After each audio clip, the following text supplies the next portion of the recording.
आदरणीय साथियों, मैं रमन कुमार एक बार फिर लैके प्रोग्राम बीते हफ्ते तक नज़र अनेक मुद्दों पर गलबात करनी है, चर्चा करनी है। पहलों मैं संखेप दे विच इन्होंने बयान कर देना हाँ। कैनेडा का चैनल है, विनिपेग तो चलता है, दुनिया भर में वेख्या जाता है। तो कैनेडा और भारत सरकार के दरम्यान जो तनाव बनया हुआ है, जो तकरार की स्थिति है और उसके चलदियाँ जो कैनेडा के डिप्लोमैट्स नूं 41 डिप्लोमैट्स नूं भारत तो वापस कैनेडा चले जाने की हदायत की गई सी, वो म्याद पुग गई और कैनेडा ने उस मुताबिक फैसला किया 20 अक्तूबर को, एक दिन पहला। सो उस बारे गलबात करांगे। और इधर जो मैं तकरार की गल कर रहा, दो मुल्कों के तनाव की गल कर रहा, तो इस तरह का तकरार जो है इत्थे पंजाब के राज्यपाल जनाब बनवारी लाल पुरोहित और आम आदमी पार्टी की भगवंत मान सरकार के विचकार बरकरार है, तकरार बरकरार है। इजराइल फलस्तीन की गल करांगे। गाजा दे विच बड़ा माड़ा हाल है। इजराइल के लगातार हमले हो रहे हैं, मनुखी जाना का कांड हो रहा है। इधर पंजाब के साबका खजाना मंत्री मनप्रीत सिंह बादल होरां दी जमानत अर्जी हाई कोर्ट ने कबूल कर ली है और दिल्ली अमृतसर कटड़ा, जम्मू कश्मीर दे विच कटड़ा, दिल्ली अमृतसर कटड़ा जी एक्सप्रैस वे बन रही है 40,000 करोड़ रुपए की लागत नाल, उसके कामकाज का केंद्रीय मंत्री नितिन गडकरी होरां ने अमृतसर दे विच जायज़ा लिया और उन्होंने होर सरगर्मियां बारे भी खबर गलबात करांगे। और आखिर दे विच राष्ट्रीय फिल्म पुरस्कार जो कि इन्हां दी तकसीम करन दा वंड करन दा समागम दिल्ली के विज्ञान भवन विच होया। अहम वकारी इनामात पुरस्कार होंदे ने, उस बारे आखिर दे विच गल करांगे। शुरुआत कर रहे हाँ कैनेडा भारत की खबर नूं लैके। एक दिन पहला शुक्रवार 20 अक्तूबर का दिन, और जिस तरह के भारत सरकार ने कैनेडा को हदायत की सी कि 20 अक्तूबर तक अपने 41 जोड़े डिप्लोमैट्स ने, सफारती अधिकारी है ने, उन्होंने वापस ले लिया जाए, वापस बुला लिया जाए, क्योंकि उन्होंने गिनती भारती अजिहे अधिकारियों के विच कैनेडा विचली गिनती तो किते ज़्यादा है। ये बड़े सफारती रिश्ते होंदे हन, बराबरी के रिश्ते होंदे हन। तो इस गल ते अमल करदे होया 2/3 के करीब जो स्टाफ है कैनेडा का भारत के वक्-वक् शहरों के उसी तो उसकी वापसी जो है वो हो गई है। और ज़्यादा तौर पर जो कैनेडा और भारत के रिश्ते हैं, लखा लोग जड़े ने भारत तो खास तौर पर पंजाब तो हर वारे कैनेडा जाते हैं, उत्थों भी ज़्यादा तौर पर लोग इत्थे आते हैं। सो उस काम ने बुरी तरह प्रभावित हो रहा है। और जोड़े कैनेडा के कौंसुलेट सन चंडीगढ़, बेंगलुरु और मुंबई दे विच ज़्यादा तौर पर उत्थे काम एक तरह नाल बंद हो जाएगा, सारा काम दिल्ली तो चलेगा। और जोड़े भारत तो ਲੱਖਾਂ ਦੀ ਗਿਣਤੀ ਦੇ ਵਿੱਚ ਇੰਟਰਨੈਸ਼ਨਲ ਸਟੂਡੈਂਟਸ ਜਿਹੜੇ ਨੇ ਵੱਖ-ਵੱਖ ਥਾਵਾਂ ਤੋਂ ਜਾਂਦੇ ਨੇ, ਭਾਰਤ ਤੋਂ ਖਾਸ ਤੌਰ ਤੇ ਪੰਜਾਬ ਤੋਂ ਜਾਂਦੇ ਨੇ, ਔਰ ਜਿਹੜੇ ਜਿਨ੍ਹਾਂ ਨੇ PR ਲੈਣੀ ਹੁੰਦੀ ਹੈ, ਪਰਮਾਨੈਂਟ ਰੈਜ਼ੀਡੈਂਟ ਦਾ ਜੋ ਸਟੇਟਸ ਹੈ ਉਹ ਲੈਣਾ ਹੁੰਦਾ ਹੈ, ਉਹਨਾਂ ਅਰਜ਼ੀਆਂ ਦੀ ਜੋ ਪ੍ਰੋਸੈਸਿੰਗ ਹੈ ਉਸ ਦਾ ਕੰਮ ਬੁਰੀ ਤਰ੍ਹਾਂ ਦੇ ਪ੍ਰਭਾਵਿਤ ਹੋਣ ਜਾ ਰਿਹਾ ਹੈ। और यह गल जी है कैनेडा के प्रधानमंत्री जस्टिन ट्रूडो होरां ने आखी है कि इस नाल लखां लोगों की जिंदगी प्रभावित होगी। वो एक दिन पहला ओंटारियो दे विच पत्रकारां नाल गलबात कर रहे सन। उन्होंने आख्या कि खास तौर पर इस दे नाल जिहड़े कौमांतरी विद्यार्थी है भारत तो कैनेडा आने वाले, उन्हां ते बुरा असर पवेगा।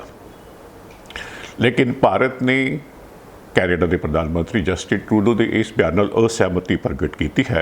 उन्होंने आख्या है कि सिफारती रिश्ते बराबरी के आधार पर होंदे हन। कैनेडा का स्टाफ ज़्यादा सी, उसनूं वापस जाने की हदायत कर दी गई। गल इन्नी सौखी सरल आसान नहीं है। असल में असीं सारे जानते हाँ हुण कि 18 जून को कैनेडा दे विच सरी शहर दे विच हरदीप सिंह निज्जर की हत्या कर दी गई सी। भारत दे विच वो लोड़ींदा दहशतगर्द सी, अतवादी सी। कैनेडा के वास्ते वो उत्थों का नागरिक सी ते उसकी धरती ते उसका कतल होया। मुश्किल उस समय वध गई जब उसकी हत्या तो बाद, उसके कतल तो बाद जस्टिन ट्रूडो होरां ने कैनेडा की पार्लीमेंट दे विच, खास तौर पर पार्लीमेंट के प्लेटफॉर्म पर इस हत्या बाबत गल करदियां होया ਭਾਰਤ ਦੀਆਂ ਖੁਫੀਆ ਏਜੰਸੀਆਂ ਨੂੰ, ਭਾਰਤ ਦੀਆਂ ਸੁਰੱਖਿਆ ਏਜੰਸੀਆਂ ਨੂੰ ਇਸ ਦਾ ਇੱਕ ਤਰ੍ਹਾਂ ਦੇ ਨਾਲ ਦੋਸ਼ੀ ਕਰਾਰ ਦਿੱਤਾ ਔਰ ਖਾਸ ਤੌਰ ਤੇ ਵੱਡੇ ਸ਼ੱਕ ਦੀ ਜੋ ਹੈ ਉਹਨਾਂ ਨੇ ਸੰਭਾਵਨਾ ਪ੍ਰਗਟਾਈ ਔਰ ਆਖਿਆ ਕਿ ਭਾਰਤ ਨੂੰ ਕੈਨੇਡਾ ਦੇ ਨਾਲ ਇਸ ਬਾਬਤ ਸਹਿਯੋਗ ਕਰਨਾ ਚਾਹੀਦਾ ਹੈ ਤਾਂ ਕਿ ਮਾਮਲੇ ਦੀ ਪੁੱਛਗਿੱਛ ਕਰਕੇ ਕਿਸੇ ਨਤੀਜੇ ਤੇ ਪਹੁੰਚਿਆ ਜਾ ਸਕੇ। ਭਾਰਤ ਵੱਲੋਂ ਇਸ ਗੱਲ ਦਾ ਬੜਾ ਤਿੱਖਾ ਔਰ ਬੜਾ ਸਖਤ ਵਿਰੋਧ ਕੀਤਾ ਗਿਆ, ਡਾਢਾ ਪ੍ਰਤੀਕਰਮ ਹੋਇਆ ਔਰ ਭਾਰਤ ਨੇ ਕੈਨੇਡਾ ਦੇ ਜਸਟਿਨ ਟਰੂਡੋ ਦੇ ਇਸ ਦੋਸ਼ ਨੂੰ ਬਿਲਕੁਲ ਬੇਬੁਨਿਆਦ ਦੱਸਿਆ ਔਰ ਇਸ ਤੋਂ ਬਾਅਦ ਇੱਕ ਵੱਡੀ ਕਾਰਵਾਈ ਕਰਦਿਆਂ ਹੋਇਆਂ ਭਾਰਤ ਸਰਕਾਰ ਨੇ ਕੈਨੇਡਾ ਦੇ ਨਾਗਰਿਕਾਂ ਵਾਸਤੇ ਭਾਰਤ ਆਉਣ ਲਈ ਵੀਜ਼ੇ ਦੇ ਉੱਪਰ ਪਾਬੰਦੀ ਲਗਾ ਦਿੱਤੀ, ਰੋਕ ਲਗਾ ਦਿੱਤੀ ਔਰ ਨਾਲ ਜਿਵੇਂ ਕਿ ਮੈਂ ਜ਼ਿਕਰ ਕੀਤਾ ਹੈ ਕਿ ਇਹ ਵੀ ਹਦਾਇਤ ਜਾਰੀ ਕਰ ਦਿੱਤੀ ਕਿ ਜਿਹੜਾ ਵਾਧੂ ਸਟਾਫ ਹੈ ਇੱਥੇ ਕੈਨੇਡਾ ਦਾ ਭਾਰਤ ਦੇ ਵਿੱਚ ਸਫਾਰਤਖਾਨਿਆਂ ਦੇ ਵਿੱਚ ਉਸ ਨੂੰ ਵਾਪਸ ਬੁਲਾ ਲਿਆ ਜਾਵੇ। ਸੋ ਜ਼ਾਹਰਾ ਤੌਰ ਤੇ ਜੀ ਬਹੁਤ ਵੱਡਾ ਅਸਰ ਜੋ ਹੈ ਖਾਸ ਤੌਰ ਤੇ ਭਾਰਤੀ ਔਰ ਪੰਜਾਬੀ ਮਹਿਸੂਸ ਕਰਨਗੇ ਕਿਉਂਕਿ ਸਵੇਰ ਸ਼ਾਮ ਦਾ ਰਿਸ਼ਤਾ ਹੈ, ਆਣਾ ਜਾਣਾ ਬਣਿਆ ਰਹਿੰਦਾ ਹੈ। ਲਗਾਤਾਰ ਲੋਕ ਜੋ ਹੈ ਪੰਜਾਬ ਛੱਡ ਕੇ ਕੈਨੇਡਾ ਜਾ ਰਹੇ ਹਨ, ਲੱਗਦਾ ਹੈ ਉਹਨਾਂ ਨੂੰ ਕਿ ਉੱਥੇ ਜਾ ਕੇ ਜ਼ਿੰਦਗੀ ਕਿਤੇ ਬੜੀ ਬਿਹਤਰ ਹੋ ਜਾਏਗੀ। ਅਜੇ ਉੱਥੋਂ ਦੀਆਂ ਮੁਸ਼ਕਲਾਂ ਜਿਹੜੀਆਂ ਹਨ ਅਸੀਂ ਸੁਣਦੇ ਆ ਰਹੇ ਹਾਂ ਤਾਜ਼ਾ ਖਬਰਾਂ ਦੇ ਵਿੱਚ ਕਿ ਨਵੇਂ ਜਾ ਰਹੇ ਲੋਕਾਂ ਨੂੰ, ਸਟੂਡੈਂਟਸ ਨੂੰ, ਵਿਦਿਆਰਥੀਆਂ ਨੂੰ ਉੱਥੇ ਕੈਸੀਆਂ ਮੁਸ਼ਕਲਾਂ ਝੱਲਣੀਆਂ ਪੈ ਰਹੀਆਂ ਹਨ। ਵੈਸੇ ਵੀ ਸਾਰੇ ਲੜਕੇ ਲੜਕੀਆਂ ਇੱਥੋਂ ਪੜ੍ਹਨ ਨਹੀਂ ਜਾਂਦੇ, ਉਹ ਸਟੂਡੈਂਟ ਵੀਜ਼ੇ ਦੇ ਬਹਾਨੇ ਕਿਸੇ ਤਰੀਕੇ ਕੈਨੇਡਾ ਪਹੁੰਚਣਾ ਚਾਹੁੰਦੇ ਹਨ ਔਰ ਹੌਲੀ ਹੌਲੀ ਇਹ ਹੈ ਕਿ ਜੇ ਸ਼ਰਤਾਂ ਪੂਰੀਆਂ ਕਰ ਲੈਣਗੇ ਤਾਂ PR ਮਿਲ ਜਾਏਗੀ, ਉੱਥੋਂ ਦੀਆਂ ਸਹੂਲਤਾਂ ਮਿਲਣੀਆਂ ਸ਼ੁਰੂ ਹੋ ਜਾਣਗੀਆਂ। ਉਹ ਵੰਗਾਰ ਦਾ ਮੁੱਦਾ ਇੱਕ ਆਪਣਾ ਮੁੱਦਾ ਹੈ। ਜੇਕਰ ਅਸੀਂ ਥੋੜ੍ਹੀ ਜਿਹੀ ਨਜ਼ਰ ਮਾਰੀਏ ਕਿ ਕਿਸ ਕਦਰ ਲੋਕ ਕੈਨੇਡਾ ਤੋਂ ਔਰ ਭਾਰਤ ਤੋਂ ਕੈਨੇਡਾ ਜਾ ਰਹੇ ਹਨ ਤਾਂ ਜੋ ਤਾਜ਼ਾ ਜੋ ਗਿਣਤੀ ਆંકੜੇ ਹੈ ਮੈਂ ਤੁਹਾਡੇ ਨਾਲ ਸਾਂਝਾ ਕਰ ਰਿਹਾ ਹਾਂ। ਇਸ ਵੇਲੇ ਹੁਣ ਤੱਕ ਅਜੇ ਕਰੀਬ 2-2.5 ਮਹੀਨੇ ਬਚੇ ਹੋਏ ਨੇ। ਇਸ ਵੇਲੇ ਹੁਣ ਤੱਕ 4,63,910 ਸਟੱਡੀ ਪਰਮਿਟ ਜਿਹੜੇ ਹੈ ਨੇ ਉਹ ਕੈਨੇਡਾ ਸਰਕਾਰ ਵੱਲੋਂ ਜਾਰੀ ਕੀਤੇ ਗਏ ਹਨ ਕੌਮਾਂਤਰੀ ਸਟੂਡੈਂਟਸ ਦੇ ਵਿੱਚ ਵਾਸਤੇ। ਤਾਂ ਇਸ ਵਿੱਚ ਭਾਰਤੀਆਂ ਦੀ ਗਿਣਤੀ ਹੈ ਜੀ 1,85,065 ਔਰ ਪਿਛਲੇ ਵਰੇ ਜਿਹੜੇ ਹਨ 5,48,955 ਸਟੱਡੀ ਪਰਮਿਟ ਜਾਰੀ ਕੀਤੇ ਗਏ ਸਨ, ਜਿਸ ਦੇ ਵਿੱਚ 2,25,875 ਜਿਹੜੇ ਐਪਲੀਕੈਂਟਸ ਸਨ, ਜਿਹੜੇ ਦਰਖਾਸਤ ਦੇਣ ਵਾਲੇ ਸਨ, ਉਹ ਉੱਥੇ ਜਾ ਕੇ ਸਟੂਡੈਂਟ ਵੀਜ਼ੇ ਤੇ ਜਾਣ ਵਾਲੇ ਸਨ, ਉਹ ਭਾਰਤੀ ਸਨ। ਔਰ ਇਸ ਸਾਲ ਜਿਵੇਂ ਕਿ ਬਾਕੀ ਸਮਾਂ ਬਚਿਆ ਹੋਇਆ ਤੇ ਲੱਗ ਰਿਹਾ ਸੀ ਕਿ ਜਿਵੇਂ ਪਿਛਲੇ ਸਾਲ ਦਾ ਰਿਕਾਰਡ ਵੀ ਟੁੱਟ ਜਾਵੇਗਾ। ਹੁਣ ਜੇ PR ਦੀ ਗੱਲ ਕਰੀਏ ਤਾਂ ਉਸ ਦੀ ਡਿਟੇਲ ਜੋ ਹੈ, ਆંકੜਾ ਜੋ ਹੈ ਉਹ 2021 ਦਾ ਸਾਹਮਣੇ ਆਇਆ ਹੈ ਕਿ 2021 ਦੇ ਵਿੱਚ ਪਰਮਾਨੈਂਟ ਰੈਜ਼ੀਡੈਂਟ ਦੇ ਸਟੇਟਸ ਵਾਸਤੇ 4,31,875 ਦਰਖਾਸਤਾਂ ਮਨਜ਼ੂਰ ਕੀਤੀਆਂ ਗਈਆਂ ਔਰ ਇਸ ਦੇ ਵਿੱਚੋਂ ਭਾਰਤ ਦੇ ਲੋਕਾਂ ਦੀ ਗਿਣਤੀ ਸੀ ਜੀ 1,27,933। ਸੋ ਇਸ ਗੱਲ ਤੋਂ ਤੁਸੀਂ ਆਪ ਅੰਦਾਜ਼ਾ ਲਗਾ ਸਕਦੇ ਹੋ ਕਿ ਕਿਸ ਕਦਰ ਜਿਹੜਾ ਹੈ ਇਹ ਜਿਹੜਾ ਸਫਾਰਤਖਾਨਾ ਹੈ ਕੈਨੇਡਾ ਦਾ, ਜਿਹੜੇ 62 ਦੇ ਵਿੱਚੋਂ 41 ਡਿਪਲੋਮੈਟਸ ਨੂੰ ਵਾਪਸ ਜਾਣ ਦਾ ਹੁਕਮ ਦਿੱਤਾ ਗਿਆ ਸੀ, ਹਦਾਇਤ ਹੋਈ ਸੀ, ਉਸ 'ਤੇ ਅਮਲ ਹੋ ਗਿਆ। ਤਾਂ ਕਿਸ ਕਦਰ ਹੁਣ ਤੋਂ ਆਉਣ ਵਾਲੇ ਸਮੇਂ ਦੇ ਵਿੱਚ ਜਿਹੜੇ ਲੋਕਾਂ ਨੇ ਇੱਥੋਂ ਉੱਥੇ ਜਾਣਾ ਹੈ ਉਹਨਾਂ ਦੇ ਕਾਗਜ਼ਾਂ ਦੀ, ਉਹਨਾਂ ਦੀਆਂ ਦਰਖਾਸਤਾਂ ਦੀ ਪ੍ਰੋਸੈਸਿੰਗ ਦਾ ਕੰਮ ਬੁਰੀ ਤਰ੍ਹਾਂ ਪ੍ਰਭਾਵਿਤ ਹੋਵੇਗਾ। ਉਡੀਕ ਦੀ ਕਤਾਰ ਬਹੁਤ ਲੰਮੀ ਹੋ ਜਾਵੇਗੀ। ਹੁਣ ਗੱਲ ਕਰਾਂਗੇ ਜੀ ਪੰਜਾਬ ਦੇ ਵਿੱਚ ਆਮ ਆਦਮੀ ਪਾਰਟੀ ਦੀ ਭਗਵੰਤ ਮਾਨ ਹੋਰਾਂ ਦੀ ਸਰਕਾਰ ਤੇ ਪੰਜਾਬ ਦੇ ਰਾਜਪਾਲ ਬਨਵਾਰੀ ਲਾਲ ਪੁਰੋਹਿਤ ਹੋਰਾਂ ਦਰਮਿਆਨ ਜੋ ਤਕਰਾਰ ਹੈ ਉਹ ਉਸੇ ਤਰ੍ਹਾਂ ਹੀ ਬਣਿਆ ਹੋਇਆ ਹੈ, ਬਰਕਰਾਰ ਹੈ। ਕੋਈ ਨਾ ਕੋਈ ਮੁੱਦਾ ਅਜਿਹਾ ਪੈਦਾ ਹੋ ਜਾਂਦਾ ਹੈ, ਰਾਜਪਾਲ ਹੋਰੀ ਸਵਾਲ ਕਰਦੇ ਹਨ, ਮੁੱਖ ਮੰਤਰੀ ਭਗਵੰਤ ਮਾਨ ਹੋਰੀ ਨਾਰਾਜ਼ ਹੁੰਦੇ ਹਨ, ਦੁਖੀ ਹੁੰਦੇ ਹਨ, ਔਖੇ ਹੁੰਦੇ ਹਨ। ਉਹ ਆਖਦੇ ਹਨ ਕਿ ਰਾਜਪਾਲ ਸਾਹਿਬ ਉਹਨਾਂ ਦੀ ਸਰਕਾਰ ਦੇ ਹਰ ਕੰਮ ਦੇ ਵਿੱਚ ਦਖਲ ਦਿੰਦੇ ਹਨ ਔਰ ਉਹ ਆਖਦੇ ਹਨ ਕਿ ਰਾਜਪਾਲ ਹੋਰੀ ਇਹ ਗੱਲ ਨੂੰ ਸਮਝਦੇ ਹੀ ਨਹੀਂ ਕਿ ਭਾਈ ਤੁਹਾਨੂੰ ਅਪੁਆਇੰਟ ਕੀਤਾ ਗਿਆ ਹੈ, ਤੁਹਾਨੂੰ ਨਾਮਜ਼ਦ ਕੀਤਾ ਗਿਆ ਹੈ, ਤੁਹਾਨੂੰ ਨਿਯੁਕਤ ਕੀਤਾ ਗਿਆ ਹੈ, ਕੇਂਦਰ ਸਰਕਾਰ ਵੱਲੋਂ ਅਪੁਆਇੰਟ ਕੀਤਾ ਗਿਆ ਹੈ, ਤੁਸੀਂ ਲੋਕਾਂ ਦੇ ਚੁਣੇ ਹੋਏ ਨੁਮਾਇੰਦੇ ਨਹੀਂ, ਅਸੀਂ ਲੋਕਾਂ ਦੇ ਚੁਣੇ ਹੋਏ ਨੁਮਾਇੰਦੇ ਹਾਂ। ਸਾਡੀ ਸਰਕਾਰ ਲੋਕਾਂ ਦੀ ਚੁਣੀ ਹੋਈ ਸਰਕਾਰ ਹੈ। ਹਰ ਗੱਲ 'ਤੇ ਉਹਨਾਂ ਦਾ ਦੋਸ਼ ਹੈ ਮਾਨ ਸਾਹਿਬ ਦਾ ਕਿ ਰਾਜਪਾਲ ਸਾਹਿਬ ਬੜੇ ਡਾਂਦੇ ਹਨ, ਉਹਨਾਂ ਨੂੰ ਕੰਮ ਨਹੀਂ ਕਰਨ ਦੇ ਰਹੇ, ਉਹਨਾਂ ਨੂੰ ਉਹਨਾਂ ਦੀਆਂ ਵਿਧਾਨਕ ਜ਼ਿੰਮੇਵਾਰੀਆਂ ਪੂਰੀਆਂ ਨਹੀਂ ਕਰਨ ਦੇ ਰਹੇ। ਤਾਜ਼ਾ ਵਿਵਾਦ ਇਹ ਹੈ ਕਿ 20 ਅਤੇ 21 ਅਕਤੂਬਰ ਨੂੰ 2 ਦਿਨਾਂ ਵਾਸਤੇ ਭਗਵੰਤ ਮਾਨ ਹੋਰਾਂ ਦੀ ਸਰਕਾਰ ਨੇ ਅਸੈਂਬਲੀ ਦਾ ਸੈਸ਼ਨ ਦੇ ਇਜਲਾਸ ਬੁਲਾਇਆ ਸੀ। 3 ਮਨੀ ਬਿੱਲ ਪੇਸ਼ ਕੀਤੇ ਜਾਣੇ ਸਨ। ਰਾਜਪਾਲ ਨੇ ਇਸ ਦੀ ਮਨਜ਼ੂਰੀ ਦੇਣ ਤੋਂ ਇਨਕਾਰ ਕਰ ਦਿੱਤਾ। ਉਹਨਾਂ ਆਖਿਆ ਕਿ ਇਜਲਾਸ ਬੁਲਾਏ ਜਾਣ ਤੋਂ ਪਹਿਲਾਂ ਉਹਨਾਂ ਦੀ ਇਜਾਜ਼ਤ ਨਹੀਂ ਲਈ ਗਈ। ਮਾਨ ਹੋਰਾਂ ਦਾ ਆਖਣਾ ਸੀ, ਮਾਨ ਸਰਕਾਰ ਦਾ ਆਖਣਾ ਸੀ ਕਿ ਕੋਈ ਵੱਖਰਾ ਸੈਸ਼ਨ ਨਹੀਂ ਬੁਲਾਇਆ ਜਾ ਰਿਹਾ, ਇਹ ਬਜਟ ਸੈਸ਼ਨ ਦਾ ਵਿਸਥਾਰ ਸੀ, ਬਜਟ ਸੈਸ਼ਨ ਮੁਕਾਇਆ ਨਹੀਂ ਸੀ ਗਿਆ, ਉਸ ਨੂੰ ਉਠਾ ਦਿੱਤਾ ਗਿਆ ਸੀ। ਇਸ ਪਿੱਛੇ ਸੰਵਿਧਾਨਕ ਤੌਰ ਤੇ ਮਨਜ਼ੂਰੀ ਦੀ ਕੋਈ ਲੋੜ ਨਹੀਂ ਹੈ, ਲੇਕਿਨ ਰਾਜਪਾਲ ਇਸ ਗੱਲ ਨਾਲ ਸਹਿਮਤ ਨਹੀਂ ਹੋਏ। ਉਹਨਾਂ ਆਖਿਆ ਕਿ ਇਹ ਗੈਰ ਸੰਵਿਧਾਨਕ ਹੈ, ਕੋਈ ਵੀ ਕੰਮ ਜੋ ਕੀਤਾ ਜਾਏਗਾ ਸੈਸ਼ਨ ਦੇ ਦੌਰਾਨ ਉਹ ਗੈਰ ਕਾਨੂੰਨੀ ਹੋਏਗਾ। ਇਸ ਦੇ ਬਾਵਜੂਦ 20 ਅਕਤੂਬਰ ਯਾਨੀ ਕਿ ਇੱਕ ਦਿਨ ਪਹਿਲਾਂ ਸ਼ੁੱਕਰਵਾਰ ਵਾਲੇ ਦਿਨ ਅਸੈਂਬਲੀ ਦਾ 2 ਦਿਨਾਂ ਸੈਸ਼ਨ ਬੁਲਾਇਆ ਗਿਆ ਔਰ ਇਸ ਦੇ ਵਿੱਚ ਵਿਰੋਧੀ ਧਿਰ ਨੇ ਵੀ ਸ਼ਿਰਕਤ ਕੀਤੀ, ਉਹ ਵੀ ਹਾਜ਼ਰ ਰਹੇ। ਤੇ ਲੇਕਿਨ ਇਸ ਦੌਰਾਨ ਮੁੱਖ ਮੰਤਰੀ ਹੋਰਾਂ ਨੇ, ਭਗਵੰਤ ਮਾਨ ਹੋਰਾਂ ਨੇ ਆਪਣੇ ਮਨ ਦੀ ਭੜਾਸ ਕੱਢੀ ਔਰ ਅਨੇਕ ਤਰ੍ਹਾਂ ਦੇ ਅਜਿਹੇ ਇਲਜ਼ਾਮਾਤ, ਦੋਸ਼ ਉਹਨਾਂ ਨੇ ਰਾਜਪਾਲ 'ਤੇ ਲਗਾਏ। ਉਹਨਾਂ ਆਖਿਆ ਕਿ ਕਿਉਂਕਿ ਕੇਂਦਰ ਦੇ ਵਿੱਚ BJP ਦੀ ਸਰਕਾਰ ਹੈ ਔਰ ਸਮੁੱਚੇ ਦੇਸ਼ ਦੇ ਵਿੱਚ, ਉਹ ਭਾਵੇਂ ਤਮਿਲਨਾਡੂ ਹੈ, ਉਹ ਭਾਵੇਂ ਕੋਈ ਹੋਰ ਪ੍ਰਾਂਤ ਹੈ, ਉਹ ਪੱਛਮ ਬੰਗਾਲ ਹੈ ਜਾਂ ਕੇਰਲ ਹੈ, ਉੱਥੇ ਵੀ ਰਾਜਪਾਲ ਜਿਹੜੇ ਕਿ ਨਿਯੁਕਤ ਕੀਤੇ ਗਏ ਹੁੰਦੇ ਹਨ ਕੇਂਦਰ ਸਰਕਾਰ ਵੱਲੋਂ, ਉਹ ਉਹਨਾਂ ਦੇ ਪ੍ਰਾਂਤਕ ਸਰਕਾਰਾਂ ਦੇ ਕੰਮਕਾਜ ਦੇ ਵਿੱਚ ਦਖਲ ਦਿੰਦੇ ਹਨ। ਹਾਂ, ਹੁਣ ਉਹਨਾਂ ਨੇ ਇਹ ਜ਼ਰੂਰ ਕੀਤਾ, ਮਾਨ ਹੋਰਾਂ ਨੇ, ਉਹਨਾਂ ਨੇ ਕੋਈ ਬਿੱਲ ਪੇਸ਼ ਨਹੀਂ ਕੀਤਾ। ਸੈਸ਼ਨ ਤਾਂ ਜ਼ਰੂਰ ਬੁਲਾਇਆ, ਕੋਈ ਬਿੱਲ ਪੇਸ਼ ਨਹੀਂ ਕੀਤਾ ਔਰ ਆਖਿਆ ਖਾਸ ਤੌਰ 'ਤੇ ਕਿ ਰਾਜਪਾਲ ਹੋਰਾਂ ਦੀ ਇਸ ਅੜਿੱਕੇ ਵਾਲੀ ਕਾਰਵਾਈ ਦੇ ਖਿਲਾਫ ਉਹ ਸੁਪਰੀਮ ਕੋਰਟ ਜਾਣਗੇ, ਸੁਪਰੀਮ ਕੋਰਟ 'ਤੇ ਦਸਤਕ ਦੇਣਗੇ ਔਰ ਉੱਥੋਂ ਇਨਸਾਫ ਲੈ ਕੇ ਆਉਣਗੇ ਔਰ ਇਹ ਸਾਬਤ ਕਰਨਗੇ ਕਿ ਉਹਨਾਂ ਦੀ ਸਰਕਾਰ ਦੇ ਨਾਲ ਜੋ ਕੀਤਾ ਜਾ ਰਿਹਾ ਹੈ ਉਹ ਨਾਜਾਇਜ਼ ਹੈ, ਉਹ ਗਲਤ ਹੈ, ਉਹ ਠੀਕ ਨਹੀਂ ਹੈ। ਸੋ ਜੀ, ਹੁਣ ਗੱਲ ਕਰਾਂਗੇ ਇਜ਼ਰਾਈਲ ਦੀ, ਫਲਸਤੀਨ ਦੀ, ਖਾਸ ਤੌਰ 'ਤੇ ਗਾਜ਼ਾ ਦੀ। ਫਲਸਤੀਨ ਕੀ ਹੈ ਜੀ? ਬਹੁਤ ਛੋਟਾ ਜਿਹਾ ਮੁਲਕ ਹੈ। ਇਜ਼ਰਾਈਲ ਦੇ ਨਾਲ ਇਸ ਦੀਆਂ ਸਰਹੱਦਾਂ ਲੱਗਦੀਆਂ ਹਨ, ਆਜ਼ਾਦ ਮੁਲਕ ਵੀ ਨਹੀਂ ਹੈ। ਇਜ਼ਰਾਈਲ ਦਾ ਇਸ ਦੇ ਉੱਪਰ ਕੰਟਰੋਲ ਰਿਹਾ ਹੈ, ਨਿਯੰਤਰਣ ਰਿਹਾ ਹੈ। ਆਪਣੇ ਆਪ ਦੇ ਵਿੱਚ ਆਜ਼ਾਦ ਮੁਲਕ ਫਲਸਤੀਨ ਹੈ ਨਹੀਂ ਹੈ। ਇੱਕ ਹਿੱਸਾ ਜੋ ਹੈ ਵਿਚਕਾਰ ਵੱਡਾ ਮੁਲਕ ਜੋ ਹੈ ਇਜ਼ਰਾਈਲ ਹੈ, ਇੱਕ ਹਿੱਸਾ ਵੈਸਟ ਬੈਂਕ ਦਾ ਹੈ ਜਿਹੜਾ ਸਮੁੰਦਰ ਦੇ ਨਾਲ ਲੱਗਦਾ ਹੈ ਔਰ ਦੂਜਾ ਹਿੱਸਾ ਜਿਹੜਾ ਹੈ ਗਾਜ਼ਾ ਪੱਟੀ ਹੈ, ਉਸ ਉਧਰ ਵੀ ਉਹਦੇ ਇੱਕ ਪਾਸੇ ਪਾਣੀ ਲੱਗਦੇ ਹਨ।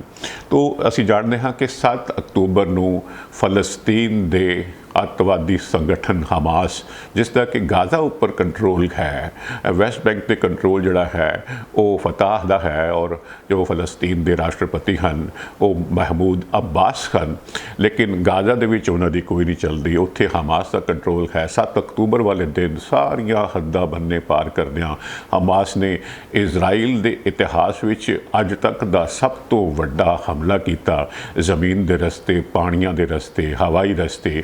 ਔਰ ਇੱਕੋ ਹਮਲੇ ਦੇ ਵਿੱਚ ਪਹਿਲਾਂ ਤਾਂ ਇਹ ਖਬਰ ਆਈ 50, ਫਿਰ 200, ਫਿਰ 500, ਬਾਅਦ ਦੇ ਵਿੱਚ ਇਹ ਆਇਆ ਕਿ ਇਸ ਵੱਡੇ ਹਮਲੇ ਦੇ ਵਿੱਚ 1400 ਇਜ਼ਰਾਈਲੀਆਂ ਦੀ ਮੌਤ ਹੋ ਗਈ ਹੈ। ਬੱਚੇ, ਜਵਾਨ, ਔਰਤਾਂ, ਬਜ਼ੁਰਗ, ਕਿਸੇ ਦਾ ਖਿਆਲ ਨਹੀਂ ਰੱਖਿਆ ਗਿਆ ਔਰ ਕਰੀਬ 200 ਜਾਂ ਇਸ ਤੋਂ ਵੀ ਜ਼ਿਆਦਾ ਇਜ਼ਰਾਈਲੀਆਂ ਨੂੰ ਹਮਾਸ ਦੇ ਗੁਰੀਲੇ ਜਿਹੜੇ ਸਨ, ਹਮਾਸ ਦੇ ਸੰਗਠਨ ਦੇ ਜਿਹੜੇ ਅੱਤਵਾਦੀ ਸਨ, ਉਹ ਉਹਨਾਂ ਨੂੰ ਨਾਲ ਆਪਣੇ ਲੈ ਗਏ, ਉਹਨਾਂ ਨੂੰ ਹੌਸਟੇਜ ਬਣਾ ਕੇ ਉਹਨਾਂ ਨੇ ਆਪਣੇ ਕੋਲ ਰੱਖਿਆ ਹੋਇਆ ਹੈ। ਔਰ ਇਸ ਤੋਂ ਬਾਅਦ ਜ਼ਾਹਰਾ ਤੌਰ 'ਤੇ ਇਜ਼ਰਾਈਲ ਦਾ ਬੜਾ ਵੱਡਾ ਡਾਢਾ ਪ੍ਰਤੀਕਰਮ ਹੋਣਾ ਸੀ ਔਰ ਉਸ ਨੇ ਜ਼ਮੀਨੀ ਹਮਲੇ ਦੀ ਵੱਡੀ ਤਿਆਰੀ ਦਾ ਐਲਾਨ ਕੀਤਾ ਸੀ, ਲੇਕਿਨ ਜ਼ਮੀਨੀ ਹਮਲਾ ਜਦੋਂ ਤੱਕ ਮੈਂ ਕੈਮਰੇ ਦੇ ਸਾਹਮਣੇ ਬੈਠਾ ਫਿਲਹਾਲ ਸਿੱਧੇ ਤੌਰ 'ਤੇ ਨਹੀਂ ਕੀਤਾ ਗਿਆ। ਗਾਜ਼ਾ ਦੇ ਵਿੱਚ ਇਜ਼ਰਾਈਲ ਵੱਲੋਂ ਬਦਲੇ ਦੀ ਭਾਵਨਾ ਦੇ ਨਾਲ ਵੱਡੇ ਹਮਲੇ ਕਰਦਿਆਂ ਹਵਾਈ ਹਮਲੇ ਕੀਤੇ ਜਾ ਰਹੇ ਹਨ, ਆਪਣੇ ਇਲਾਕੇ ਤੋਂ ਰਾਕਟ ਦਾਗੇ ਜਾ ਰਹੇ ਹਨ। ਔਰ ਫਲਸਤੀਨ ਦੇ ਵਿੱਚ ਗਾਜ਼ਾ ਪੱਟੀ ਦੇ ਵਿੱਚ ਜਿਹੜਾ ਕਿ ਬੜਾ ਛੋਟਾ ਜਿਹਾ 250 2.5 ਕਿਲੋਮੀਟਰ 250 ਵਰਗ ਕਿਲੋਮੀਟਰ ਦਾ ਇਲਾਕਾ ਹੈ, ਤੁਸੀਂ ਇੰਝ ਸਮਝ ਲਓ ਜੇਕਰ ਅਸੀਂ 20-25 ਕਿਲੋਮੀਟਰ ਸਿੱਧ ਪੱਧਰੇ ਆਏ ਹੋ ਜਾਈਏ ਤੇ 10-12 ਕਿਲੋਮੀਟਰ ਆਏ ਹੋ ਜੀ, ਇੰਨਾ ਕੁ ਇਲਾਕਾ ਹੈ, ਤਾਂ ਹੀ ਇਹਨੂੰ ਗਾਜ਼ਾ ਸਟ੍ਰਿਪ, ਗਾਜ਼ਾ ਪੱਟੀ ਆਖਦੇ ਹਨ। ਨਿਰੰਤਰ ਇਜ਼ਰਾਈਲ ਵੱਲੋਂ ਹਮਲੇ ਕੀਤੇ ਜਾ ਰਹੇ ਹਨ। ਇਮਾਰਤਾਂ ਜਿਹੜੀਆਂ ਨੇ ਉਹ ਭਾਵੇਂ ਸਕੂਲਾਂ ਦੀਆਂ ਨੇ, ਰਿਹਾਇਸ਼ੀ ਨੇ, ਹਸਪਤਾਲ ਨੇ, ਸਾਰਿਆਂ ਦਾ ਮਲਬਾ ਬਣਾਇਆ ਜਾ ਰਿਹਾ ਹੈ। ਇਨਸਾਨ, ਮਨੁੱਖ ਮਲਬਾ ਹੋ ਰਿਹਾ ਹੈ, ਮਲਬੇ ਦੇ ਨਾਲ ਮਲਬਾ ਹੋ ਰਿਹਾ ਹੈ। ਬੱਚੇ, ਬੁੱਢੇ, ਜਵਾਨ, ਔਰਤਾਂ, ਕਿਸੇ ਗੱਲ ਦਾ ਕੋਈ ਖਿਆਲ ਨਹੀਂ ਰੱਖਿਆ ਜਾ ਰਿਹਾ। ਜੇਕਰ ਇਜ਼ਰਾਈਲ ਦੇ ਵਿੱਚ ਜੇਕਰ ਉਸ ਹਮਲੇ ਦੇ ਵਿੱਚ 1400 ਮੌਤਾਂ ਹੋਈਆਂ ਸਨ ਤਾਂ ਹੁਣ ਤੱਕ 41-4200 ਤੋਂ ਜ਼ਿਆਦਾ ਲੋਕਾਂ ਦੀ, ਜਿਹਦੇ ਵਿੱਚ 1300 ਦੇ ਕਰੀਬ ਬੱਚੇ ਹਨ, ਗਾਜ਼ਾ ਦੇ ਵਿੱਚ, ਫਲਸਤੀਨ ਦੇ ਵਿੱਚ ਬੱਚਿਆਂ ਦੀ ਮੌਤ ਹੋ ਚੁੱਕੀ ਹੈ ਔਰ 10,000 ਤੋਂ ਜ਼ਿਆਦਾ ਲੋਕ ਜ਼ਖਮੀ ਦੱਸੇ ਜਾ ਰਹੇ ਹਨ। ਔਰ ਵੀਰਵਾਰ ਵਾਲੇ ਦਿਨ ਖਾਸ ਤੌਰ 'ਤੇ ਇੱਕ ਹਸਪਤਾਲ 'ਤੇ ਇਜ਼ਰਾਈਲ ਦੇ ਵੱਲੋਂ ਹਮਲਾ ਬੋਲਿਆ ਗਿਆ, ਅਲ ਅਹਿਲੀ ਹਸਪਤਾਲ ਦੇ ਉੱਪਰ ਹਵਾਈ ਹਮਲਾ ਬੋਲਿਆ ਗਿਆ ਔਰ ਇਸ ਦੇ ਵਿੱਚ 500 ਲੋਕਾਂ ਦੀ ਮੌਤ ਹੋ ਗਈ। ਬਹੁਤੇ ਉੱਥੇ ਮਰੀਜ਼ ਦਾਖਲ ਸਨ, ਕੁਝ ਲੋਕਾਂ ਨੇ ਸ਼ਰਨ ਲੈ ਰੱਖੀ ਸੀ। ਹਸਪਤਾਲ ਹੈ ਤਾਂ ਜ਼ਾਹਰਾ ਤੌਰ ਤੇ ਡਾਕਟਰ ਤੇ ਨਰਸਾਂ ਤੇ ਹੋਰ ਹਮਲਾ ਫੈਲਿਆ ਵੀ ਹੋਏਗਾ। ਉਸ ਤੋਂ ਬਾਅਦ ਵੱਡੇ ਪੱਧਰ ਤੇ ਚੌਪਾਸੀ ਖਾਸ ਤੌਰ ਤੇ ਅਰਬ ਦੇਸ਼ਾਂ ਦੇ ਵਿੱਚ ਔਰ ਦੁਨੀਆ ਦੇ ਵਿੱਚ ਹਾਹਾਕਾਰ ਮਚ ਗਈ ਔਰ ਅਰਬ ਦੇਸ਼ਾਂ ਨੂੰ ਇਜ਼ਰਾਈਲ ਦੇ ਪ੍ਰਤੀ ਜੋ ਹੈ ਉਹਨਾਂ ਨੇ ਆਪਣੀ ਮੀਟਿੰਗ ਕੀਤੀ ਹੈ। ਤਾਂ ਇਜ਼ਰਾਈਲ ਦੇ ਨਾਲ ਆਪਣੇ ਰਿਸ਼ਤਿਆਂ ਨੂੰ ਲੈ ਕੇ ਉਹਨਾਂ ਨੂੰ ਨਵੇਂ ਸਿਰੋਂ ਸੋਚਣ ਲਈ ਮਜਬੂਰ ਹੋਣਾ ਪੈ ਰਿਹਾ ਹੈ। ਇਜ਼ਰਾਈਲ ਦੀ ਇਸ ਕਾਰਵਾਈ ਦੀ ਚੌਪਾਸੀ ਨਿੰਦਾ ਹੋਈ ਹੈ, ਲੇਕਿਨ ਇਜ਼ਰਾਈਲ ਦਾ ਪ੍ਰਤੀਕਰਮ ਇਹ ਹੈ ਕਿ ਇਹ ਹਮਲਾ ਉਸਨੇ ਨਹੀਂ ਕੀਤਾ। ਉਹ ਆਪਣੀ ਜਾਨ ਛੁਡਾਉਣ ਦੀ ਕੋਸ਼ਿਸ਼ ਕਰ ਰਿਹਾ ਹੈ। ਸੱਚਾਈ ਕੀ ਹੈ ਸਮਝ ਨਹੀਂ ਆ ਰਹੀ। ਉਹ ਆਖ ਰਿਹਾ ਹੈ ਕਿ ਹਮਾਸ ਨੇ ਜਿਹੜੇ ਰਾਕਟ ਦਾਗੇ ਸਨ ਇਜ਼ਰਾਈਲ ਤੇ ਹਮਲਾ ਕਰਨ ਵਾਸਤੇ, ਉਹਦੇ ਵਿੱਚੋਂ ਇੱਕ ਇਜ਼ਰਾਈਲ ਜੋ ਹੈ ਉਹ ਨਿਸ਼ਾਨੇ ਤੱਕ ਨਹੀਂ ਪਹੁੰਚਿਆ। ਉਹ ਹਸਪਤਾਲ ਦੇ ਉੱਪਰ ਜਾ ਕੇ ਲੱਗਿਆ ਔਰ ਉੱਥੇ ਜਾ ਕੇ ਡਿੱਗਿਆ ਔਰ ਉਸ ਰਾਕਟ ਦੇ ਹਮਾਸ ਦੇ ਆਪਣੇ ਰਾਕਟ ਦੇ ਵੱਜਣ ਦੇ ਨਾਲ ਜੋ ਹੈ ਇਹ ਹਸਪਤਾਲ ਜੋ ਹੈ ਧਰਾਸ਼ਾਹੀ ਹੋਇਆ। ਇੰਨੀਆਂ ਮੌਤਾਂ ਹੋਈਆਂ। ਬੁੱਧਵਾਰ ਅਮਰੀਕਾ ਦੇ ਰਾਸ਼ਟਰਪਤੀ ਇਜ਼ਰਾਈਲ ਦੇ ਨਾਲ ਆਪਣੀ ਸਾਂਝ ਦਾ ਜ਼ਮੀਨੀ ਪੱਧਰ ਤੇ ਪ੍ਰਗਟਾਵਾ ਕਰਨ ਲਈ ਇਜ਼ਰਾਈਲ ਗਏ ਸਨ। ਉੱਥੇ ਉਹਨਾਂ ਨੇ ਜਿਹੜੇ ਪੀੜਤ ਲੋਕ ਹਨ ਹਮਾਸ ਦੇ ਹਮਲੇ ਵਿੱਚ ਜਿਨ੍ਹਾਂ ਦਾ ਨੁਕਸਾਨ ਹੋਇਆ ਉਹਨਾਂ ਪਰਿਵਾਰਾਂ ਨਾਲ ਮੁਲਾਕਾਤ ਕੀਤੀ ਔਰ ਜੋ ਹੈ ਇਜ਼ਰਾਈਲ ਦੇ ਪ੍ਰਧਾਨ ਮੰਤਰੀ ਨੇਤਨਯਾਹੂ ਨਾਲ ਮੁਲਾਕਾਤ ਕੀਤੀ ਔਰ ਉਹਨਾਂ ਨੇ ਇਜ਼ਰਾਈਲ ਦਾ ਇਹ ਪੱਖ ਦੁਹਰਾਇਆ ਕਿ ਇਹ ਜੋ ਹਮਲਾ ਹੈ ਹਸਪਤਾਲ ਦੇ ਉੱਪਰ ਆਉਣ ਲੱਗਦਾ ਹੈ ਇਹ ਇਜ਼ਰਾਈਲ ਨੇ ਨਹੀਂ ਕੀਤਾ ਔਰ ਜੋ ਸਾਡੇ ਕੋਲ ਖੁਫੀਆ ਜਾਣਕਾਰੀ ਆਈ ਹੈ, ਜੋ ਅਸੈਸਮੈਂਟ ਆਈ ਹੈ ਔਰ ਜੋ ਇਜ਼ਰਾਈਲ ਨੇ ਦੱਸਿਆ ਹੈ ਉਸ ਤੋਂ ਲੱਗਦਾ ਹੈ ਕਿ ਸੱਚੀ ਹਮਾਸ ਦਾ ਆਪਣਾ ਰਾਕਟ ਫਾਇਰ ਹੋ ਕੇ ਉਸ ਹਸਪਤਾਲ ਤੇ ਡਿੱਗਿਆ ਹੈ। ਔਰ ਨੇਤਨਯਾਹੂ ਜਿਹੜੇ ਕਿ ਇਜ਼ਰਾਈਲ ਦੇ ਪ੍ਰਧਾਨ ਮੰਤਰੀ ਹਨ ਤਾਂ ਇਸ ਵੇਲੇ ਉੱਥੇ ਹੁਣ ਸਾਰਿਆਂ ਦੀ ਰਲਵੀਂ ਸਰਕਾਰ ਬਣ ਗਈ ਹੈ। ਵਿਰੋਧੀ ਧਿਰ ਵੀ ਸਰਕਾਰ ਦੇ ਨਾਲ ਰਲ ਗਿਆ ਹੈ ਕਿਉਂਕਿ ਹੁਣ ਉਹਨਾਂ ਨੇ ਬਦਲਾ ਲੈਣਾ ਹੈ। ਤਾਂ ਨੇਤਨਯਾਹੂ ਹੁਣ ਆਖ ਰਹੇ ਹਨ ਕਿ ਜਿਹੜਾ 7 ਅਕਤੂਬਰ ਨੂੰ ਹਮਾਸ ਨੇ ਇਜ਼ਰਾਈਲ ਤੇ ਹਮਲਾ ਕੀਤਾ ਜਿਹਦੇ ਵਿੱਚ 1400 ਮੌਤਾਂ ਹੋਈਆਂ, ਇਹ ਅਮਰੀਕਾ ਦੀਆਂ 50,000 ਮੌਤਾਂ ਦੇ ਬਰਾਬਰ ਹੈ ਜੇਕਰ ਇਜ਼ਰਾਈਲ ਤੇ ਅਮਰੀਕਾ ਦੀ ਆਬਾਦੀ ਦਾ ਹਿਸਾਬ ਲਗਾਇਆ ਜਾਵੇ। ਔਰ ਉਹਨਾਂ ਨੇ ਹਵਾਲਾ ਦਿੱਤਾ 2001 ਦੇ ਵਿੱਚ ਜਿਹੜਾ ਨਿਊਯਾਰਕ ਵਰਲਡ ਟ੍ਰੇਡ ਸੈਂਟਰ ਤੇ ਹਮਲਾ ਹੋਇਆ ਸੀ ਜਿਸ ਨੂੰ ਸਤੰਬਰ 11 ਦੇ ਨਾਂ ਨਾਲ ਜਾਣਿਆ ਜਾਂਦਾ ਹੈ। ਉਹਨਾਂ ਆਖਿਆ ਕਿ ਇਹ ਨਿਊਯਾਰਕ ਤੇ ਹੋਏ ਹਮਲੇ ਦੇ 50 ਹਮਲਿਆਂ ਦੇ ਬਰਾਬਰ ਸੀ ਜੇਕਰ ਅਸੀਂ ਅਮਰੀਕਾ ਦੇ ਆਕਾਰ, ਸਾਈਜ਼, ਇੱਥੋਂ ਦੀ ਪਾਪੂਲੇਸ਼ਨ, ਆਬਾਦੀ ਤੇ ਇਜ਼ਰਾਈਲ ਦੇ ਰਕਬੇ ਨੂੰ ਔਰ ਇੱਥੋਂ ਦੀ ਆਬਾਦੀ ਨੂੰ ਲੈ ਕੇ ਚੱਲਿਆ ਜਾਵੇ। ਉੱਥੇ ਉਸ ਹਮਲੇ ਦੇ ਵਿੱਚ ਜਦੋਂ 2001 ਵਿੱਚ ਅਮਰੀਕਾ ਤੇ ਹੋਇਆ ਸੀ ਤਾਂ 3000 ਲੋਕ ਮਾਰੇ ਗਏ ਸਨ ਕਰੀਬ ਔਰ 6000 ਤੋਂ ਜ਼ਿਆਦਾ ਜ਼ਖਮੀ ਹੋ ਗਏ ਸਨ। ਸੋ ਜੀ ਹੁਣ ਗੱਲ ਕਰਾਂਗੇ ਪੰਜਾਬ ਦੇ ਸਾਬਕਾ ਖਜ਼ਾਨਾ ਮੰਤਰੀ ਮਨਪ੍ਰੀਤ ਬਾਦਲ ਹੋਰਾਂ ਨੂੰ ਹਾਈ ਕੋਰਟ ਨੇ ਬਠਿੰਡਾ ਰਿਹਾਇਸ਼ੀ ਪਲਾਟ ਅਲਾਟਮੈਂਟ ਦੇ ਮਾਮਲੇ ਦੇ ਵਿੱਚ ਰਾਹਤ ਦਿੱਤੀ ਹੈ ਔਰ ਉਹਨਾਂ ਦੀ ਜੋ ਹੈ ਅੰਤਰਮ ਜ਼ਮਾਨਤ ਜੋ ਹੈ ਇੰਟਰਿਮ ਬੇਲ ਹੈ ਉਹ ਮਨਜ਼ੂਰ ਕਰ ਲਈ ਗਈ ਹੈ।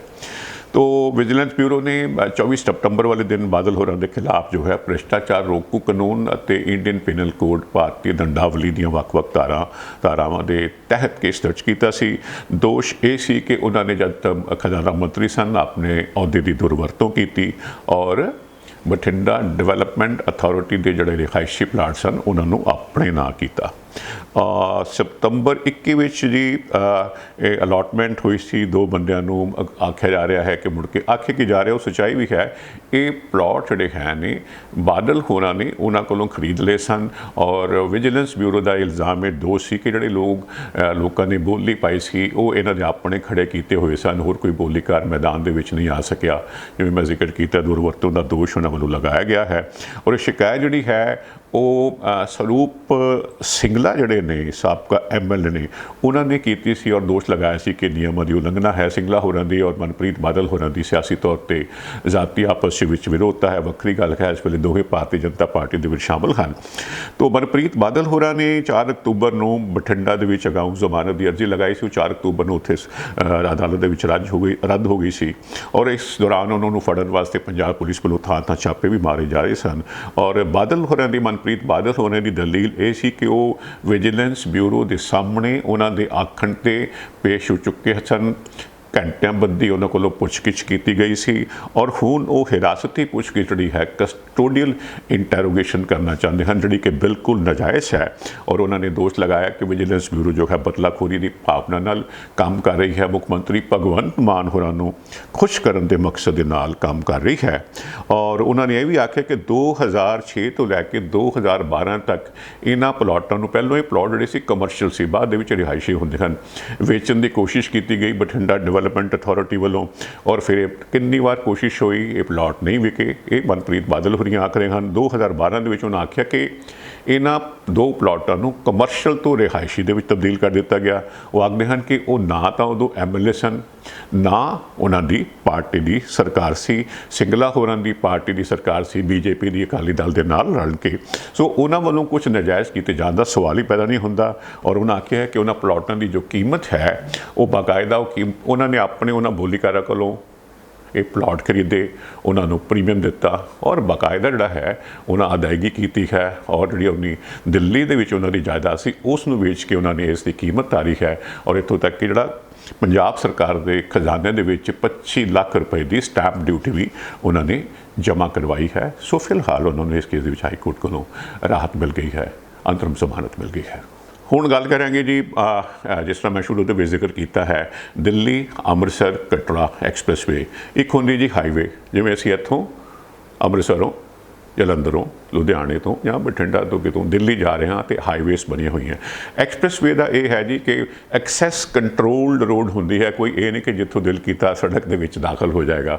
ਸੋ ਐਕਸਪ੍ਰੈਸਵੇ ਬਣਨ ਦੇ ਨਾਲ ਕੀ ਹੈ ਕਿ ਸਾਈਡਾਂ ਤੋਂ ਰਸਤਾ ਬਿਲਕੁਲ ਬੰਦ ਰਹਿੰਦਾ ਹੈ ਔਰ ਕਿਤੇ ਜੇਕਰ ਕਿਸੇ ਨੇ ਦਾਖਲ ਹੋਣਾ ਹੈ ਜਾਂ ਬਾਹਰ ਨਿਕਲਣਾ ਹੈ ਤਾਂ ਉਹਦੇ ਵਿਸ਼ੇਸ਼ ਤਰੀਕੇ ਨਾਲ ਉਹਦੇ ਜਿਹੇ ਇੰਤਜ਼ਾਮ ਹੁੰਦੇ ਹਨ ਕਿ ਕਿਸੇ ਵੀ ਤਰ੍ਹਾਂ ਦਾ ਆਵਾਜਾਈ ਦੇ ਵਿੱਚ ਵਿਘਨ ਨਾ ਪਵੇ। ਉਸ ਨਾਲ ਸਪੀਡ ਬੜੀ ਬਣਦੀ ਹੈ ਔਰ ਫਾਸਲੇ ਬੜੇ ਛੇਤੀ ਤੈਅ ਹੁੰਦੇ ਹਨ। ਸੋ ਇਹੋ ਗੱਲ ਜਿਹੜੀ ਹੈ ਆਖੀ ਜਾ ਰਹੀ ਹੈ ਕਿ ਜਿਹੜੀ ਇਹ ਸੜਕ ਬਣਨ ਜਾ ਰਹੀ ਹੈ ਦਿੱਲੀ ਅੰਮ੍ਰਿਤਸਰ ਕਟੜਾ ਐਕਸਪ੍ਰੈਸਵੇ।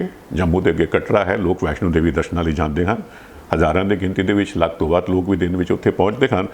ਇਹ ਪਹਿਲੋਂ ਫਾਸਲਾ ਜੋ ਹੈ 727 ਕਿਲੋਮੀਟਰ ਦਾ ਹੈ। ਇਸ ਐਕਸਪ੍ਰੈਸਵੇ ਦੇ ਬਣਨ ਤੋਂ ਬਾਅਦ ਇਹ 669 ਕਿਲੋਮੀਟਰ ਰਹਿ ਜਾਏਗਾ। ਇੱਕ ਤੇ ਫਾਸਲਾ ਘਟਣਾ ਹੈ ਕਰੀਬ 58-60 ਕਿਲੋਮੀਟਰ, ਦੂਜੀ ਜਿਹੜੀ ਸਪੀਡ ਬਣਨੀ ਹੈ ਤਾਂ ਉਸ ਕਰਕੇ ਆਖਿਆ ਜਾ ਰਿਹਾ ਹੈ ਕਿ ਦਿੱਲੀੋਂ ਅੰਮ੍ਰਿਤਸਰ 4 ਘੰਟਿਆਂ ਵਿੱਚ, ਅੱਗੋਂ ਅੰਮ੍ਰਿਤਸਰੋਂ ਕਟੜਾ 2 ਘੰਟੇ, ਯਾਨੀ ਕਿ ਜਿਹੜਾ 10-11 ਘੰਟੇ ਦਾ ਫਾਸਲਾ ਹੈ ਇਹ 6 ਘੰਟਿਆਂ 'ਚ ਪੂਰਾ ਹੋ ਜਾਏਗਾ। ਅੱਜ ਦੀ ਡੇਟ ਦੇ ਵਿੱਚ ਵੀ ਜੇ ਤੁਸੀਂ ਬਿਨਾਂ ਰੁਕਿਆਂ ਦਿੱਲੀੋਂ ਸੜਕ ਦੇ ਰਸਤੇ ਅੰਮ੍ਰਿਤਸਰ ਆਉਂਦੇ ਹੋ ਤਾਂ 7 ਘੰਟੇ 7.5 ਘੰਟੇ ਲੱਗਣਗੇ, ਰੁਕ ਕੇ ਆਉਂਦੇ ਹੋ ਤਾਂ 9 ਘੰਟੇ ਲੱਗ ਜਾਣਗੇ। ਸੋ ਐਡਾ ਵੱਡਾ ਜਿਹੜਾ ਹੈ ਫਰਕ ਪੈਣ ਜਾ ਰਿਹਾ ਹੈ।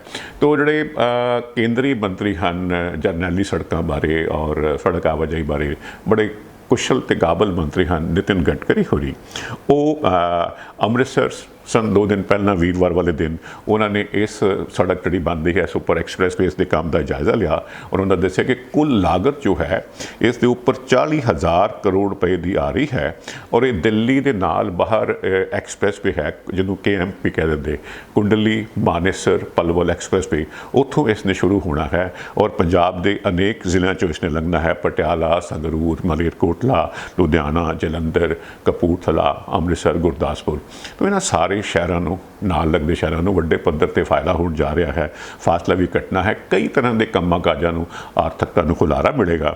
ਇਸ ਦਾ ਜਿਹੜਾ ਕੁੱਲ ਜਿਹੜਾ ਹਿੱਸਾ ਹੈ ਜਿਹਦਾ ਮੈਂ ਜ਼ਿਕਰ ਕਰਦਾ, ਹਰਿਆਣਾ ਦੇ ਵਿੱਚ 137 ਕਿਲੋਮੀਟਰ ਹੈ, ਸਭ ਤੋਂ ਜ਼ਿਆਦਾ ਪੰਜਾਬ ਦੇ ਵਿੱਚ ਹੈ 393 ਕਿਲੋਮੀਟਰ ਔਰ ਫਿਰ ਜੰਮੂ ਕਸ਼ਮੀਰ ਦੇ ਵਿੱਚ 135 ਕਿਲੋਮੀਟਰ ਹੈ।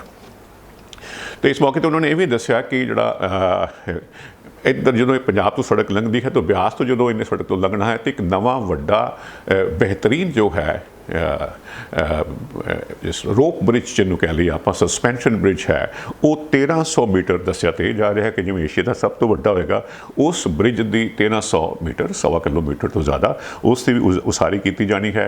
ਔਰ ਅੱਜ ਦੀ ਤਾਜ਼ਾ ਖਬਰ ਦੀ ਅਖਬਾਰਾਂ ਦੇ ਵਿੱਚ ਇਹ ਵੀ ਨਾਲ ਲੱਗੀ ਹੋਈ ਸੀ ਕਿ ਉਸ ਦੇ ਕਿਨਾਰੇ 'ਤੇ ਇੱਕ ਬਹੁਤ ਆਲਾ ਵੱਡਾ ਇੱਕ ਜਿਹੜਾ ਹੈ ਰਿਵੋਲਵਿੰਗ ਟਾਵਰ ਰੈਸਟੋਰੈਂਟ ਬਣਾਇਆ ਜਾਏਗਾ ਜਿੱਥੋਂ ਆਸ-ਪਾਸ ਦਾ ਖੂਬਸੂਰਤ ਨਜ਼ਾਰਾ ਵੀ ਦੇਖਿਆ ਜਾ ਸਕੇਗਾ ਔਰ ਉੱਥੇ ਇੱਕ ਖਾਸ ਗੈਲਰੀ ਵੀ बनाई जाएगी ਵੱਡੇ ਪੱਧਰ ਤੇ, ਜਿਸ ਦੇ ਵਿੱਚ ਸਿੱਖ ਇਤਿਹਾਸ ਦਾ ਵੱਡੇ ਪੱਧਰ ਤੇ ਜ਼ਿਕਰ ਹੋਵੇਗਾ ਔਰ ਇਸ ਨੂੰ ਇੱਕ ਵੱਡੇ ਸੈਲਾਨੀ ਕੇਂਦਰ ਵਜੋਂ ਵਿਕਸਿਤ ਕੀਤਾ ਜਾਏਗਾ।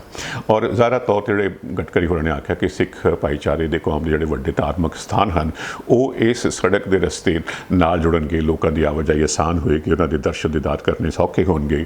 ਅੰਮ੍ਰਿਤਸਰ ਦੇ ਦਰਬਾਰ ਸਾਹਿਬ ਤਾਂ ਹੈ ਹੀ, ਇਸੇ ਤਰ੍ਹਾਂ ਹੀ ਕਪੂਰਥਲਾ ਸੁਲਤਾਨਪੁਰ ਲੋਧੀ ਹੈ ਬਾਬਾ ਜੀ ਦੀ ਧਰਤੀ। ਅੰਮ੍ਰਿਤਸਰ ਦਰਬਾਰ ਸਾਹਿਬ ਹੋ ਗਿਆ, ਸੁਲਤਾਨਪੁਰ ਲੋਧੀ ਹੋ ਗਿਆ, ਤਰਨ ਤਾਰਨ ਸਾਹਿਬ ਦੇ ਨੇ ਗੁਰਦੁਆਰੇ ਹਨ, ਗੋਇੰਦਵਾਲ ਸਾਹਿਬ, ਖਡੂਰ ਸਾਹਿਬ ਤੋਂ ਬਾਅਦ ਫਿਰ ਤਰਨ ਤਾਰਨ ਦਾ ਗੁਰਦੁਆਰਾ ਦਰਬਾਰ ਸਾਹਿਬ ਹੈ। ਔਰ ਜਿਸ ਤਰ੍ਹਾਂ ਮੈਂ ਜ਼ਿਕਰ ਕੀਤਾ ਗਾਂ ਫਿਰ ਨਿਕਲ ਕੇ ਗੁਰਦਾਸਪੁਰ, ਜੰਮੂ ਕਸ਼ਮੀਰ ਦੇ ਜਦੋਂ ਅਸੀਂ ਜੰਮੂ ਅੱਗੇ ਨੂੰ ਜਾਂਦੇ ਹਾਂ ਤਾਂ ਜੰਮੂ ਦੇ ਅੱਗੇ ਕਟਰਾ ਹੈ। ਕਟਰਾ ਜਿਸ ਦਾ ਜ਼ਿਕਰ ਮੈਂ ਕੀਤਾ ਹੈ ਕਿ ਸਮੁੱਚੇ ਦੇਸ਼ ਤੋਂ ਵੱਡੀ ਗਿਣਤੀ ਦੇ ਵਿੱਚ ਰੋਜ਼ਾਨਾ ਲੋਕ ਆਉਂਦੇ ਹਨ, ਉਹਨਾਂ ਦਾ ਸੜਕ ਦੇ ਰਸਤੇ ਜੋ ਸਫ਼ਰ ਹੈ ਬਹੁਤ ਆਸਾਨ ਹੋ ਜਾਏਗਾ। ਔਰ ਇਸ ਮੌਕੇ 'ਤੇ ਜਦੋਂ ਜਾਇਜ਼ਾ ਲੈ ਰਹੇ ਸਨ ਪੰਜਾਬ ਦੇ ਮੁੱਖ ਮੰਤਰੀ ਭਗਵੰਤ ਮਾਨ, ਅੰਮ੍ਰਿਤਸਰ ਦੇ MP ਔਜਲਾ ਹੋਰੀ ਔਰ ਅਨੇਕ ਅਧਿਕਾਰੀ ਮੌਜੂਦ ਸਨ ਔਰ ਮੁੱਖ ਮੰਤਰੀ ਭਗਵੰਤ ਮਾਨ ਹੋਰਾਂ ਨੇ ਆਖਿਆ ਕਿ ਉਹ ਜਿਹੜੀ ਗੱਲ ਨਿਤਿਨ ਗਡਕਰੀ ਹੋਰਾਂ ਨੇ ਵੀ ਆਖੀ ਸੀ ਕਿ ਵਿੱਚ ਸੜਕ ਨੂੰ ਐਕਵਾਇਰ ਕਰਨ ਦੇ ਵਿੱਚ, ਹਾਸਲ ਕਰਨ ਦੇ ਵਿੱਚ ਕੁਝ ਮੁਸ਼ਕਲਾਂ ਆ ਰਹੀਆਂ ਹਨ, ਤਾਂ ਭਗਵੰਤ ਮਾਨ ਹੋਰਾਂ ਨੇ ਆਖਿਆ ਕਿ ਉਹ ਪੂਰਾ ਸਹਿਯੋਗ ਕਰ ਰਹੇ ਹਨ national highway authority of India ਦੇ ਨਾਲ ਜਿਹੜੀ ਇਹ ਸੜਕ ਦੀ ਉਸਾਰੀ ਕਰਵਾ ਰਹੀ ਹੈ। ਔਰ ਉਹਨਾਂ ਨੇ ਵੀ ਇਹ ਆਸ ਵਿਸ਼ਵਾਸ ਪ੍ਰਗਟਾਇਆ ਕਿ ਇਸ ਵੱਡੀ ਐਕਸਪ੍ਰੈਸ ਵੇ ਬਣਨ ਦੇ ਨਾਲ ਪੰਜਾਬ ਦੀ ਆਰਥਿਕਤਾ ਨੂੰ ਵੱਡਾ ਹੁੰਗਾਰਾ ਮਿਲੇਗਾ ਔਰ ਰੁਜ਼ਗਾਰ ਦੇ ਵੱਡੇ ਪੱਧਰ 'ਤੇ ਅਨੇਕ ਮੌਕੇ ਪੈਦਾ ਹੋਣਗੇ। ਔਰ ਇਸ ਨਾਲ ਖਬਰ ਦੇ ਨਾਲ ਮੈਂ ਕਿਉਂਕਿ ਸਮਾਂ ਘੱਟ ਵੀ ਰਿਹਾ ਹੈ, ਮੈਂ ਵੀ ਜ਼ਿਕਰ ਕਰਾਂ ਕਿ ਨਿਤਿਨ ਗਡਕਰੀ ਹੋਰਾਂ ਨੇ ਵੀਰਵਾਰ ਆਪਣੀ ਇਸ ਯਾਤਰਾ ਦੇ ਦੌਰਾਨ ਅਟਾਰੀ ਵਾਹਗਾ ਸਰਹੱਦ 'ਤੇ, ਅਟਾਰੀ ਸਰਹੱਦ ਦੇ ਉੱਪਰ ਦੇਸ਼ ਦੇ ਹੁਣ ਤੱਕ ਦੇ ਸਭ ਤੋਂ ਉੱਚੇ ਬਣਾਏ ਗਏ ਝੰਡੇ ਦਾ ਉਸ ਦਾ ਉਦਘਾਟਨ ਕੀਤਾ। ਇਹ ਝੰਡਾ ਉਹਨਾਂ ਨੇ ਲਹਿਰਾਇਆ ਜਿਸ ਦੀ ਉਚਾਈ 418 ਫੁੱਟ ਹੈ। ਇਸ ਤੋਂ ਪਹਿਲਾਂ ਇਸ ਸਰਹੱਦ 'ਤੇ ਜਿਹੜਾ ਝੰਡਾ ਸੀ ਉਸ ਦੀ ਉਚਾਈ 360 ਫੁੱਟ ਸੀ। ਤੋ ਉਹ ਪਾਕਿਸਤਾਨ ਤੇ ਭਾਰਤ ਵਿੱਚ ਜਿਵੇਂ ਝੰਡੇ ਦੀ ਉਚਾਈ ਨੂੰ ਲੈ ਕੇ ਬੜਾ ਵੱਡਾ ਕੰਪੀਟੀਸ਼ਨ ਚੱਲਦਾ ਹੈ, ਤੋ ਉਸ ਤੋਂ ਬਾਅਦ ਫਿਰ ਪਾਕਿਸਤਾਨ ਨੇ ਝੰਡਾ ਬਣਾਤਾ ਅਗਸਤ 2017 ਦੇ ਵਿੱਚ, ਉਸ ਦੀ ਉਚਾਈ 400 ਫੁੱਟ ਹੋ ਗਈ।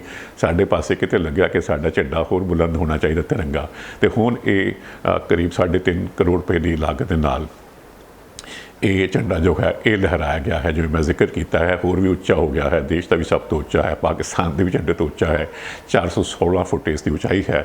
ਔਰ ਇਹ ਵੀ ਆਖਿਆ ਜਾ ਰਿਹਾ ਹੈ ਕਿ ਇਸ ਝੰਡੇ ਦੇ ਵਿੱਚ ਜੋ ਹੈ ਸਰਵੇਲੈਂਸ ਸਿਸਟਮ ਜੋ ਹੈ, ਨਿਗਰਾਨ ਪ੍ਰਣਾਲੀ ਉਹ ਵੀ ਲਗਾਈ ਗਈ ਹੈ ਤਾਂ ਕਿ ਸਰਹੱਦ ਦੇ ਉੱਪਰ ਜੋ ਹੈ ਕਿਸੇ ਤਰ੍ਹਾਂ ਦੀ ਹਲਚਲ 'ਤੇ ਨਜ਼ਰ ਰੱਖੀ ਜਾ ਸਕੇ। ਹੁਣ ਜ਼ਿਕਰ ਕਰਾਂਗੇ ਜੀ ਆਖਰ ਦੇ ਵਿੱਚ ਜੋ ਬੜੇ ਵਕਾਰੀ ਰਾਸ਼ਟਰੀ ਫਿਲਮ ਪੁਰਸਕਾਰ ਹੁੰਦੇ ਹਨ ਉਹ ਦੇਸ਼ ਦੀ ਸਰਕਾਰ ਵੱਲੋਂ ਦਿੱਤੇ ਜਾਂਦੇ ਹਨ। ਉਸ ਤਰ੍ਹਾਂ ਤਾਂ ਅਨੇਕ ਫੈਸਟੀਵਲ ਹੁੰਦੇ ਹਨ ਅਤੇ ਇਸ ਨੂੰ ਕਿਤੇ ਹੋਰ ਨਾ ਪੁਰਸਕਾਰ ਸਮਾਗਮਾਂ ਤੋਂ ਵੱਡਾ ਵਕਾਰੀ ਗਿਣਿਆ ਜਾਂਦਾ ਹੈ।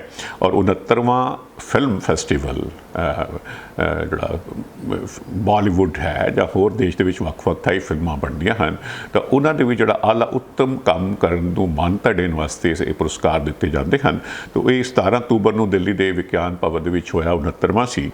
ਔਰ ਜਿਹੜਾ ਸਭ ਤੋਂ ਪ੍ਰਮੁੱਖ ਅਵਾਰਡ ਹੁੰਦਾ ਹੈ ਲਾਈਫ ਟਾਈਮ ਅਚੀਵਮੈਂਟ ਅਵਾਰਡ, ਉਹ ਹਿੰਦੀ ਫਿਲਮਾਂ ਦੀ ਪ੍ਰਮੁੱਖ ਅਦਾਕਾਰਾ, ਹੁਣ ਤਾਂ ਉਹਨਾਂ ਦੀ ਉਮਰ ਕਾਫੀ ਹੋ ਗਈ ਹੈ ਲੇਕਿਨ ਅਜੇ ਵੀ ਉਹ ਬੜੇ ਤੰਦਰੁਸਤ ਨਜ਼ਰ ਆਉਂਦੇ ਹਨ। ਤੋ ਦਾਦਾ ਸਾਹਿਬ ਫਾਲਕੇ ਪੁਰਸਕਾਰ ਜੋ ਹੈ ਉਹ ਵਹੀਦਾ ਰਹਿਮਾਨ ਹੋਰਾਂ ਨੂੰ ਦਿੱਤਾ ਗਿਆ। ਲਾਈਫ ਟਾਈਮ ਅਚੀਵਮੈਂਟ ਅਵਾਰਡ ਜਿਵੇਂ ਮੈਂ ਆਖਿਆ ਹੈ ਜੀਵਨ ਭਰ ਦੀਆਂ ਉਹਨਾਂ ਦੀਆਂ ਫਿਲਮ ਇੰਡਸਟਰੀ ਨੂੰ ਸੇਵਾਵਾਂ ਲਈ ਇਹ ਸਨਮਾਨ ਜੋ ਹੈ ਦੇਸ਼ ਦੀ ਰਾਸ਼ਟਰਪਤੀ ਦ੍ਰੌਪਦੀ ਮੁਰਮੂ ਹੋਰਾਂ ਨੇ ਵਹੀਦਾ ਰਹਿਮਾਨ ਹੋਰਾਂ ਨੂੰ ਪੇਸ਼ ਕੀਤਾ। ਔਰ ਇਹ ਅਵਾਰਡ ਜਿਹੜਾ ਹੈ ਜੀ ਦਾਦਾ ਸਾਹਿਬ ਫਾਲਕੇ ਪੁਰਸਕਾਰ ਹੈ, ਇਹ ਕਿਸੇ ਫਿਲਮ ਇੰਡਸਟਰੀ ਦੇ ਨਾਲ ਜੁੜੀ ਹੋਈ ਕਿਸੇ ਵੀ ਸ਼ਖਸੀਅਤ ਨੂੰ ਦਿੱਤਾ ਜਾ ਸਕਦਾ ਹੈ। ਉਹ ਨਿਰਦੇਸ਼ਕ ਹੈ ਜਾਂ ਫਿਲਮ ਨਿਰਦੇਸ਼ਕ ਹੈ ਜਾਂ ਫਿਲਮ ਨਿਰਦੇਸ਼ਕ ਹੈ ਜਾਂ ਮਿਊਜ਼ਿਕ ਸੰਗੀਤਕਾਰ ਹੈ, ਮਿਊਜ਼ਿਕ ਡਾਇਰੈਕਟਰ ਹੈ ਜਾਂ ਅਦਾਕਾਰ ਹੈ ਜਾਂ ਕੋਈ ਹੋਰ ਕਿਸੇ ਵੰਨਗੀ ਦੇ ਨਾਲ ਜੁੜਿਆ ਹੋਇਆ ਹੈ, ਉਹ ਲੇਖਕ ਹੈ, ਕਿਸੇ ਨੂੰ ਵੀ ਦਿੱਤਾ ਜਾ ਸਕਦਾ ਹੈ। ਤੋ ਇਸ ਵਾਰ ਜਿਹੜਾ ਹੈ ਉਹ ਵਹੀਦਾ ਰਹਿਮਾਨ ਹੋਰਾਂ ਨੂੰ ਦਿੱਤਾ ਗਿਆ ਹੈ। ਔਰ ਬਿਹਤਰੀਨ ਅਦਾਕਾਰੀ ਲਈ ਅਦਾਕਾਰਾ ਆਲੀਆ ਭੱਟ ਨੂੰ ਫਿਲਮ ਗੰਗੂ ਭਾਈ ਕਾਠੀਆਵਾੜੀ ਅਤੇ ਕ੍ਰਿਤੀ ਮੈਨਨ ਨੂੰ ਫਿਲਮ ਮਿਮੀ ਲਈ ਸਾਂਝੇ ਤੌਰ 'ਤੇ ਦਿੱਤਾ ਗਿਆ ਹੈ। ਆਲੀਆ ਭੱਟ ਤੁਸੀਂ ਜਾਣਦੇ ਹੋ ਬੜੀ ਹਸੀਨ ਖੂਬਸੂਰਤ ਔਰ ਬੜੀ ਕਦਾਵਰ ਅਦਾਕਾਰ ਹੈ। ਔਰ ਇਹ ਜਿਹੜੀ ਫਿਲਮ ਹੈ ਗੰਗੂ ਭਾਈ ਕਾਠੀਆਵਾੜੀ ਇਹ ਸੰਜੇ ਲੀਲਾ ਬੰਸਾਲੀ ਹੋਰਾਂ ਦੀ ਨਿਰਦੇਸ਼ਨਾ ਹੇਠ ਬਣੀ ਸੀ। ਔਰ ਇਹ ਇੱਕ ਗੰਗੂ ਭਾਈ ਇੱਕ ਅਜਿਹੀ ਲੜਕੀ ਦੀ ਕਹਾਣੀ ਹੈ ਜਿਸ ਨੂੰ ਜਬਰੀ ਉਸ ਦੇ ਆਪਣੇ ਦੋਸਤ ਮਿੱਤਰ ਵੱਲੋਂ ਦੇ ਵਪਾਰ ਦੇ ਧੰਦੇ ਦੇ ਵਿੱਚ ਧੱਕ ਦਿੱਤਾ ਜਾਂਦਾ ਹੈ। ਉਹ ਮੁੰਬਈ ਦੇ ਜਿਹੜਾ ਰੈੱਡ ਲਾਈਟ ਏਰੀਆ ਹੈ ਕਾਮਥੀਪੁਰਾ, ਉੱਥੇ ਉਸ ਨੂੰ ਬੜਾ क्योंकि अजिहियां थावां ते तुसीं अंदाज़ा लगा सकते कैसा जीवन भोगना पैंदा है।